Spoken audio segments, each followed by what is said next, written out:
Watch more programs like this on cable and stream with PCN Select. Subscribe at PCNTV.com.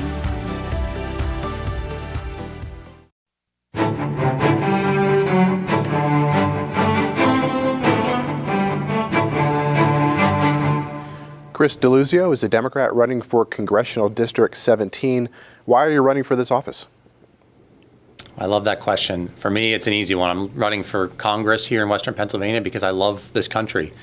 I grew up here in the 17th District, and like a lot of veterans of my vintage and age, I was motivated by the 9/11 attacks to go serve. It happened my senior year of high school, and I went off to the Naval Academy from there and spent several years as an officer leading Americans across deployments at sea, the tour in Iraq on the ground, and later became a lawyer fighting to protect our elections and our democracy. And I think we face big challenges in this country here in Western Pennsylvania to bring back our supply chains and our manufacturing, to give folks a shot at real economic dignity and security, and to protect our freedom, our rights, reproductive freedom, folks' ability to have a say in our election, and trust and confidence in this government of ours. And I come back to my love of country and wanting to fight here for our common good for all of us in Western Pennsylvania.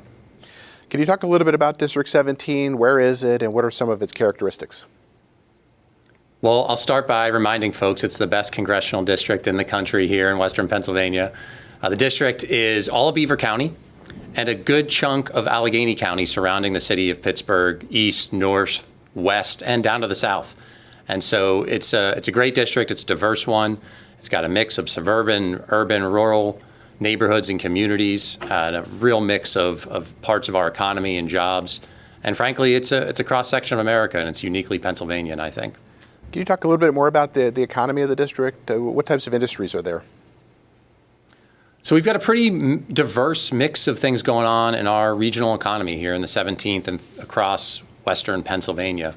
Of course, we've got strong manufacturing. We're the part of the country that powered construction of skyscrapers and made the steel. We still have strong manufacturing. We have a strong energy economy here around gas, renewables, nuclear, you name it. We have lots of eds and meds, as they say, education, medical. There are tech jobs around here in this district. And of course, lots of jobs around healthcare. There are service jobs. It really is a very diverse economic landscape here in Western Pennsylvania. And I think we have one of the strongest union workforce in the country from our legacy of fighting for a better, stronger union way of life for folks here in Pennsylvania. Now, you talked a little bit about your background.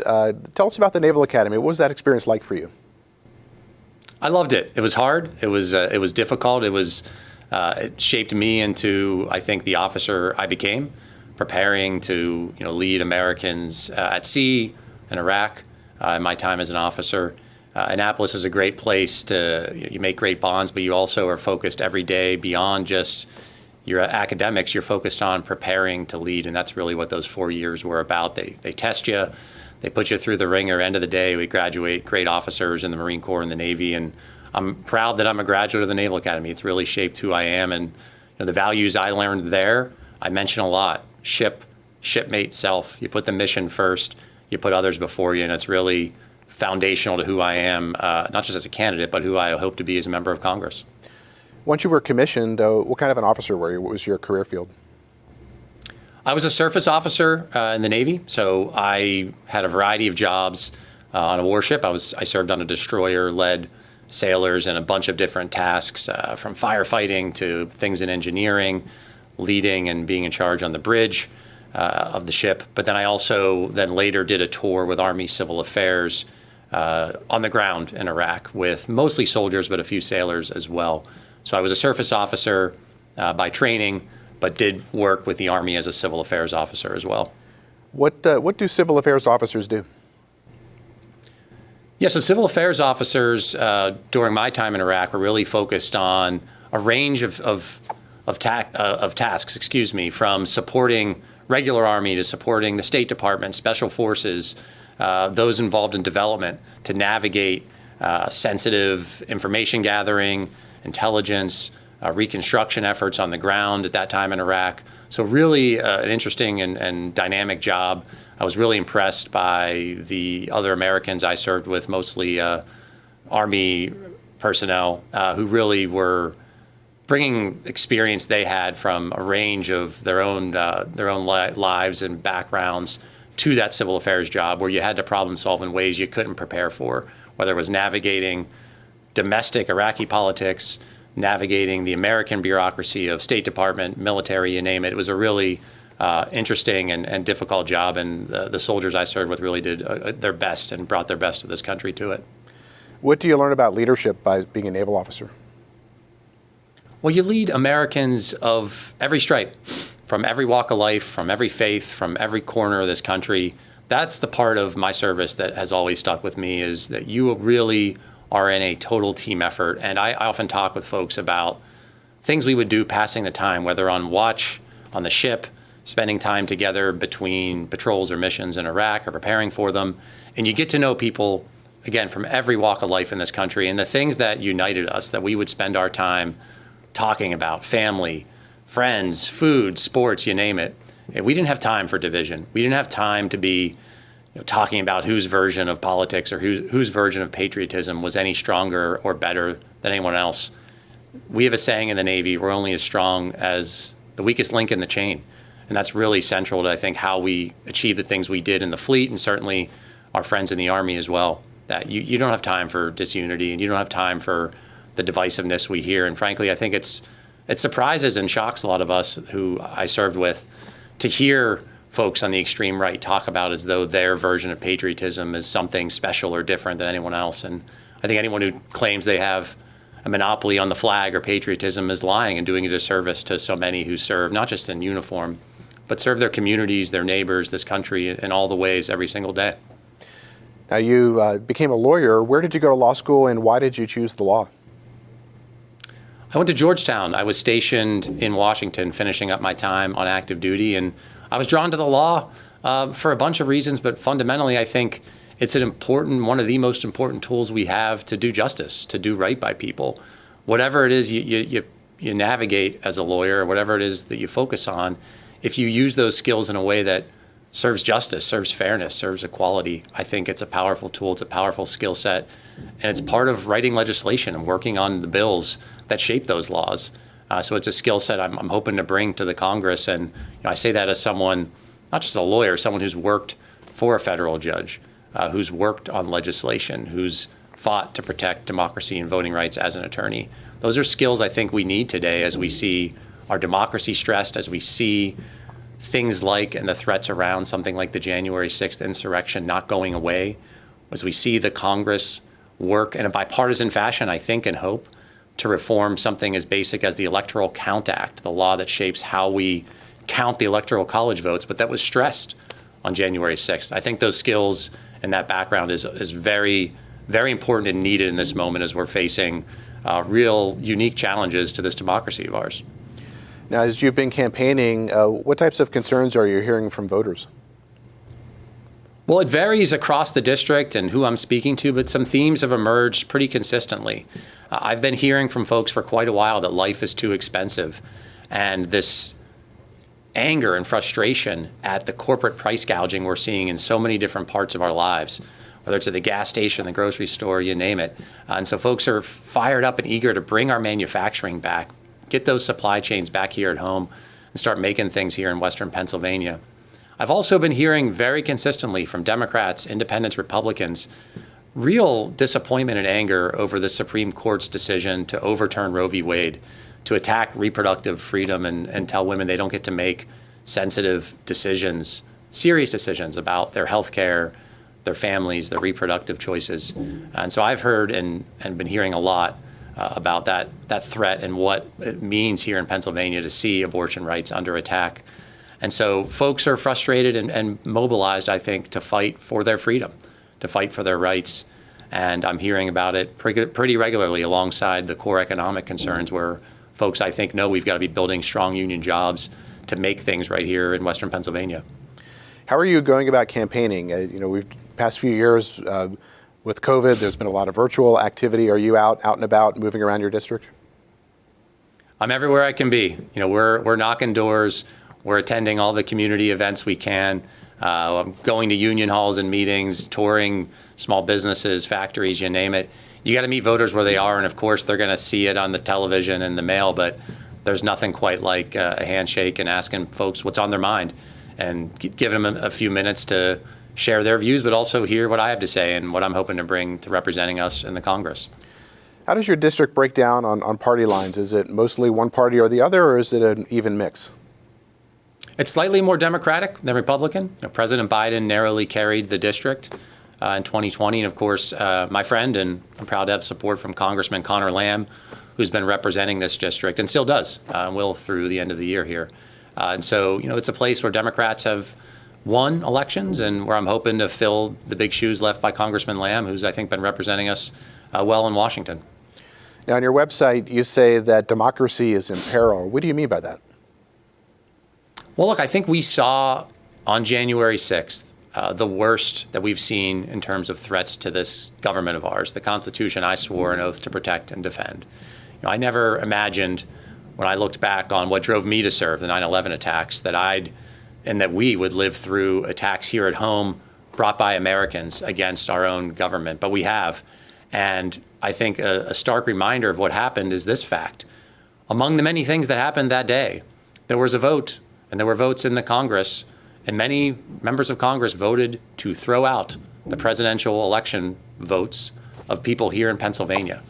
Folks who are supporting my opponent, I'll be frank, in the Congress, were willing to throw out all of our votes in Pennsylvania because they cared more about power than they did our freedom, than they did our Constitution. And so I think those threats haven't gone away. I think we have to be on watch, on guard. We have to shore up our laws in Washington to make sure that these threats are addressed, to make sure that folks have a government that is strong and resilient. I think most people, again, whether you're Democrat or Republican, you expect candidates to disagree on policy issues. You don't expect there to be candidates who don't accept the results of elections, who are willing, because they want power, to throw out your votes. And I'll never allow that, and I'll fight every way I can to make sure people's votes are protected. Over the past couple of years, as we've been dealing with the COVID pandemic, we've seen supply chain issues and other problems with manufacturing overseas. Do you think there needs to be a policy change to try to bring manufacturing back to the United States?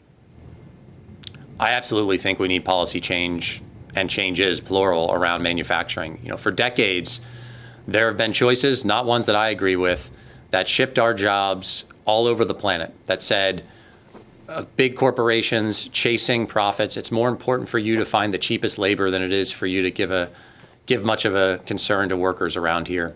We let these big corporations ship our factories and our jobs to right-to-work states with anti-union laws, and we let them ship them to countries like Mexico and China and all over the planet. I think it's been a mistake, and I think it's gutted many communities here in Western Pennsylvania. I think we've seen and we are experiencing the problem, the cost of living rising because we aren't making things here. And every time a country like China or anywhere else imposes COVID lockdowns, there's a ripple effect through those global supply chains that hit us right in our pocketbooks. So I'm going to fight to bring our jobs back, to end bad trade deals, to get rid of the anti-union right-to-work laws that undercut workers here in Western Pennsylvania. So we can start manufacturing things again. We can start making things here in Western Pennsylvania. I know that we have the workforce ready to do it. I know that we have the businesses ready to do it. We need policy in Washington to help them get there. Recently, President Biden implemented a plan to eliminate some student debt. What do you think of his plan? Look, I think it's only part of the way. If we don't address the cost of living, the cost of education, how underfunded and defunded, frankly, higher education's become in the States, we aren't going to do things that are going to address this problem going forward. And so if you look at someone who's entering, whether it's 4-year college, 2-year, looking at going into an apprenticeship in the trades, that cost of education is only going to continue to going up if we don't start investing in it. And again, I think that's key. That's the only way we're going to really bring down costs for folks. And look, sitting here in Western Pennsylvania, as I talk about reinvigorating manufacturing, our friends in the building trades are running great apprenticeship programs that are preparing our workforce for the jobs of today and tomorrow. Investing and supporting those apprenticeships has to be part of any discussion and really funding education, because it can't just be 4-year college, which we have to invest in, of course, but we have to also be making sure we've got the workforce with the tools and the training and the resources they need to make the things here that we've got to bring back home. Now, earlier you mentioned that one of the things you were hearing about voters was concerned about abortion access after the Supreme Court decision. Can you talk about the Dobbs decision, and do you think there's a legislative solution to this if you were to be elected to Congress? Yeah, so folks are pretty angry. The Supreme Court undid decades of precedent in overturning Roe v. Wade, saying now that there's no longer a federal constitutional right to an abortion. And I've been hearing from Republicans, independents, Democrats, men and women alike, that they don't want the states criminalizing abortion. They don't want legislators on the far right getting in the middle of a very sensitive, one of the most crucial decisions you can make around your health care, your reproductive freedom, your family. And there is federal action we can take. There's a bill in Washington that I'll support that will protect, again, under federal law, what Roe v. Wade used to protect, so that people can make these decisions on their own, consulting their family, their faith leaders, their doctors. That's who should be making these decisions, not right-wing politicians. So I want to talk a little bit about foreign policy. On your website, you say that you want no more forever wars. What do you mean by that? Well, I think we fought wars in this country for 20 years after 9/11 that had seemingly no end in sight, no clear mission, resolution. And I think we allowed my generation of veterans, certainly I know plenty of folks who served more deployments than most people could imagine, in Iraq, Afghanistan. And it was correct for us to wind down the 20-year adventure abroad. And so one of the things I bring to this service in Congress is knowing that those costs of war are borne, of course, by the people on the ground living there, but of course the Americans we send to fight. And there is never going to be a day when I'm a member of Congress representing Western Pennsylvania where I'll send Americans to fight if I'm not willing to look every constituent in the eye and say, you or your child should be willing to fight and die for this, if I weren't willing to send my own children to go fight. I think too often members of Congress shirk that duty. They don't take it seriously.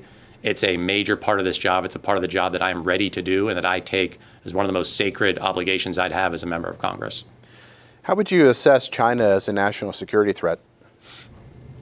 I think we are in an economic, I think we are in a major geopolitical global competition with China. We have for too long been not paying attention to the fact that they are coming for our jobs. They're coming for us economically. They are stressing and pushing the limits of their power in Asia. I served at sea all over the world, but certainly and saw in my time in the Pacific their willingness to confront international rights of passage and sea lanes, challenge the free movement of vessels across international waters. For too long, we've allowed our manufacturing to go abroad to China and to take jobs from this part of the country, strong union jobs that I'm hoping to bring back. And look, I think there's real clear contrast here. The person I'm running against has made millions at a company that's been building infrastructure in China, a country who I think is our economic adversary, one that I saw up close and personal in my time in uniform. I'm not going to treat them like a trading partner. I'm going to treat them like the adversary that they are. And folks in Western Pennsylvania around here realize it's a real threat. Do you think that in order to counter this threat from China that we need to perhaps have a bigger Navy to patrol the sea lines of communication or engage in naval diplomacy? I think the Navy is an absolutely critical bulwark against their adventurism, certainly in the Pacific, and where they're trying to assert rights around islands, assert ownership and privileges around international waters. The Navy has a crucial role to play. I've, in my own deployments, seen how critical we are to protecting commerce and protecting international sea lanes. So the Navy has a big role to play here. And certainly if the Chinese are going to continue to make threats around Hong Kong or Taiwan, we have a key role to play in keeping regional stability and making sure that not only is democracy protected, but that we're protecting our own interests abroad and across the planet. Now, if we shift our attention to Europe, this year, of course, we've seen Russia invade Ukraine. The Biden administration has sought to support Ukraine in a variety of ways. What do you think about President Biden's policies? I think what we have seen around NATO allies really coming together diplomatically, militarily to support the Ukrainian people who are under siege from Russia's just indefensible invasion. I've been very heartened to see the way that NATO allies, who for years have shirked their obligations on defense spending under the treaty, putting too much of that burden on the American public, well, now are stepping up to meet their treaty obligations. And I think there's a lesson here beyond the obvious ones of Russia's militarism and their willingness to violate international law and the sovereignty of the Ukrainian people. I think we're seeing energy policy play out on a global scale, where we're seeing European friends who are walking away from the nuclear sector, who are decarbonizing and not paying attention to their reliance on Russian exports, and are now looking down the barrel of real serious economic recession or worse in the months to come. And so it's our stark reminder of how volatile these markets are and how we can't in America be relying on despots like Putin for our energy. How important is NATO for American national security?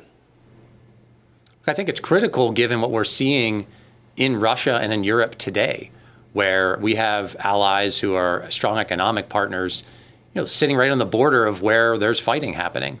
Ukraine is not a NATO ally, but NATO allies nearby are certainly feeling the pressure and the squeeze of what might happen to them. I think for decades, the NATO alliance has been critical, but also I think, as I mentioned, our European friends for too long put too much of that burden on us as the Americans without meeting their own defense obligations. And so one of the things I will hope to bring to the Congress is a strong reminder and pressure that this is not a treaty that works when only the Americans are stepping up to meet our obligations, when only the Americans are ones with strong defense commitments. For the treaty to really go both ways, we need our friends in Europe to do the same, and I'll be pushing in the Congress to make sure they do exactly that. What do you think, how would you assess the state of Social Security, and do you think it should be privatized? I don't think Social Security should be privatized. I think these schemes that we're hearing on the far right are obscene. These are hard-earned benefits that folks spend their lives preparing for retirement. And to put it at the whim of the stock market or whatever right-wing privatization scheme is dangerous. We're hearing theories and proposals from Republican politicians who want to put Social Security and Medicare on the chopping block every few years or even every year to make there be a political fight over the spending that, again, these are earned benefits for folks. So I'm going to fight those tooth and nail. I think we've got to be strengthening and expanding Social Security. It's on sound footing. It could easily be on sounder footing if we didn't cap the income that folks pay into Social Security. I don't think Jeff Bezos should be paying the same amount of taxes as someone who makes $150,000 for Social Security. That's a mistake. That's a clear path to putting Social Security on even sounder fiscal footing to protect a program that is not just popular, but has eradicated poverty for seniors for decades and kept folks from being out on the streets and worse. So it's a program we have to protect. These are earned benefits for people, and I'll be protecting them in Washington. Now, on your website, you mentioned pieces of legislation like the Freedom to Vote Act and the John Lewis Voting Rights Advancement Act. Why do you think these legislation are important? Well, we had a Voting Rights Act on the books in this country for 50 years nearly. We used to pass with huge bipartisan majorities. President George W. Bush had signed reauthorization. This is something that used to not be controversial. Well, the Supreme Court gutted it nearly a decade ago, and I think we've seen pretty clearly what happens. It's easier to erect barriers and do things to try to suppress the vote than it's been since before the Voting Rights Act, since the mid-'60s and Jim Crow. We know there are threats to the vote and to our democracy that we're seeing across the country. Certainly in Pennsylvania, I think Doug Mastriano, who is someone who is really threatening the security of our democracy here at home, who participated in the January 6th insurrection, who has a campaign office with my opponent in Beaver County. These are real threats that we need federal action to protect against. And again, the Voting Rights Act is something that used to have Republican buy-in and somehow has now become partisan. I don't get it. I think we need it to strengthen voting rights here and bring us back to where we've been for decades after the 1960s, where we had a floor of protection for Federal Voting Rights Act. It's not for federal voting rights, excuse me. And it's not just voting rights. We need federal action, I think, to make sure we have fair maps, as we do here in Pennsylvania. My district's competitive. Most congressional seats in this country are not competitive. I'd like to see reforms around campaign finance. I don't think being a millionaire or billionaire, you should be able to bankroll your own election, as my opponent's done. I don't think we should have unlimited corporate money flying through super PACs, funding commercials and mailers and whatever else they want. I think people realize it's corrupt It undermines confidence and faith in our democracy, and I'll be fighting to strengthen our democracy against these forces. Now, there are certainly policy differences between Democrats and Republicans, but are there other policy areas where you think you can find common ground with Republicans? Oh, I hope so. One of the things I've committed to doing is to join a country called the Four Country Caucus. It's composed of veterans from both Democratic, Republican Party, both sides of the aisle. We commit to meet regularly, to work on legislation together. It's a shame, frankly, that there has to be a caucus for that. This ought to be the basic part of legislating. And I don't think Democrats, Republicans are magically going to agree on everything, on every core issue. But I think there are places we can work together. One place I'd hope to serve is on one of the Veterans Affairs committees. I'm a veteran myself. I'm a patient of the VA. I think we've seen Democrats and Republicans work together on good legislation to strengthen protections and care for veterans who've earned it. So that's one place I think we can really work together. I hope there are others, and I'll certainly find them where I can. It's important, I think, for people to see their legislators work together to tackle the problems that matter. And I come to this from someone who, in my life in the uniform, wearing the uniform, serving, we worked together for everything. Didn't matter your politics because we had a mission bigger than ourselves. That's my worldview. That's how I approach serving in Congress. That's how I'll take the job in Washington. We have just about a minute left. Use that time to tell voters why they should vote for you. Well, I hope you will support me. I'm someone who grew up here in Western Pennsylvania. I committed to serve this country when I was a 17-year-old and I raised my right hand and took the oath for the first time. It's what shapes my commitment to this region and to this country. I'll be fighting for all of us, for our economic dignity, for strong union jobs, to bring our jobs back home, to fight for reproductive freedom and protect our democracy. I think we all know Western Pennsylvania deserves a better shake, and I'll be fighting for exactly that in Washington. So I hope you'll vote for me. Thank you so much. Chris Deluzio is a Democrat running for Congressional District 17. Thank you for speaking with me. Thank you so much. It was a real treat.